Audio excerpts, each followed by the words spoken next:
F'Għawdex se jkun qed jinfetaħ l-ewwel night shelter għall-anzjani.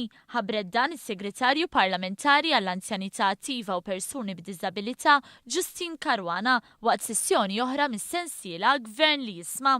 Ikkonkludejna ftehim mal-knisja biex ikollna l-ewwel night shelter f'Għawdex. Qegħdin nikkonkludu wkoll ftehim ieħor biex ikollna night shelter ieħor ġewwa Malta. Is-Segretarju Parlamentari Justyne Caruana elenkat numru ta' proġetti li diġà seħħew u oħrajn li qed iridu jsiru fl-oqsma ta' diżabilità u l-anzjanità attiva.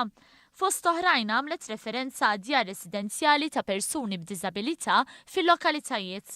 Fissret kif biex jingħata servizz xieraq lir residenti ta' dawn id-djar se jintużaw fondi Ewropej biex dawk li jieħdu ħsieb lir residenti jkunu mħarġa, dan biex verament jingħata servizz ta' kwalità.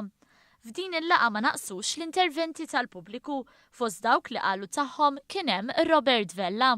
Li toħloq is-serħan tal-moħħ għal daw il-ġenituri kienet l-ikbar pass li qatt sar minn gvern fl-aħħar naħseb mhux 40 sena, iżda fl-aħħar 50 sena.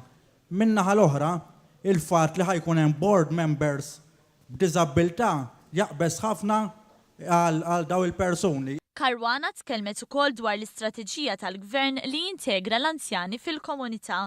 Innutat kif fil-budget tal-2015 il-Gvern alloka żieda ta' 3 miljun euro biex l-anzjani jkunu integrati aktar fis-soċjetà.